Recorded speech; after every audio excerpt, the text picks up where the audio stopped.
Salut tout le monde. Aujourd'hui, on va percer ensemble le secret d'un des plus beaux tours de magie de la nature, l'arc-en-ciel. Tu as déjà vu ça, hein? Juste après la pluie, ce grand pont de toutes les couleurs qui apparaît dans le ciel, c'est magnifique. Mais comment il est arrivé là? C'est ce qu'on va découvrir. Alors, pour faire un arc-en-ciel, c'est un peu comme une recette de cuisine, mais une recette magique. Et le mieux, c'est qu'il ne faut que 2 ingrédients. C'est tout. Le premier ingrédient, le plus important, c'est le soleil. Oui, il nous faut sa super lumière bien brillante. Et le deuxième ingrédient, ce sont les gouttes de pluie. Plein de toutes petites gouttes d'eau qui flottent encore dans l'air juste après l'averse. Et voilà la formule magique. De la lumière du soleil plus des gouttes de pluie, ça donne un arc-en-ciel.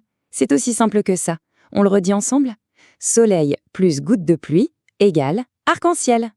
Mais attends, la lumière du soleil, elle a l'air toute blanche ou un peu jaune, non? Eh bien, c'est un secret.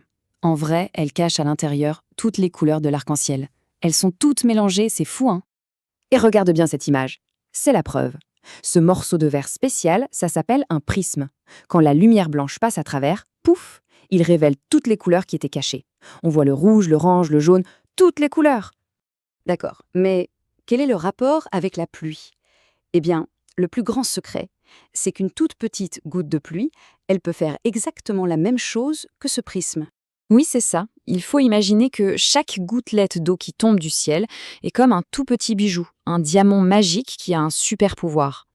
Alors, comment ça marche à l'intérieur de ce bijou? C'est simple. D'abord, le rayon de soleil, hop, il entre dans la goutte. En entrant, la lumière se tord un peu et les couleurs commencent à se séparer. Ensuite, boing, elle rebondit tout au fond de la goutte comme sur un trampoline. Et quand elle ressort, tadam! Les couleurs sont bien séparées et voyagent chacune de leur côté. Mais attention, une seule petite goutte, c'est beaucoup trop petit. Nos yeux ne verraient rien du tout. Pour que la magie opère, il faut que des millions et des millions de gouttes de pluie fassent ça toutes en même temps. Et quand toutes ces petites lumières de toutes les couleurs sortent de millions de gouttes et arrivent en même temps jusqu'à nos yeux, eh bien on voit ce magnifique et immense arc coloré dans le ciel. Mais ce n'est pas tout. Parfois, la magie est encore plus forte et elle nous réserve une surprise. Oui, des fois, on a la chance de voir un deuxième arc-en-ciel. Il est juste au-dessus du premier.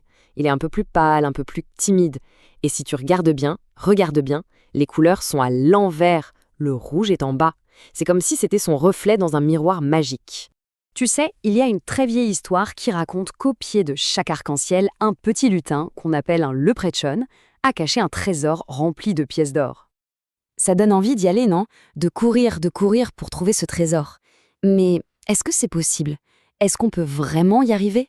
Eh bien non, malheureusement, c'est impossible. Parce qu'un arc-en-ciel, ce n'est pas un vrai objet qu'on peut toucher, c'est juste une image faite par la lumière. Si tu avances vers lui, il recule en même temps que toi. On ne peut jamais l'attraper. Le trésor du léprechaun restera toujours un secret. Mais la bonne nouvelle, la super nouvelle, c'est qu'on n'a pas besoin d'attendre la pluie pour voir un arc-en-ciel. On peut en fabriquer un nous-mêmes, à la maison, devenir un vrai magicien de la lumière. C'est super facile, tu vas voir. Il te faut une bassine avec de l'eau, un petit miroir, une lampe de poche et une feuille de papier toute blanche. Alors, tu places le miroir un peu penché dans l'eau, puis tu allumes ta lampe et tu vises la partie du miroir qui est dans l'eau. Et enfin, tu prends ta feuille et tu essaies d'attraper la lumière qui rebondit. Et là, magie! Ton propre arc-en-ciel va apparaître sur la feuille.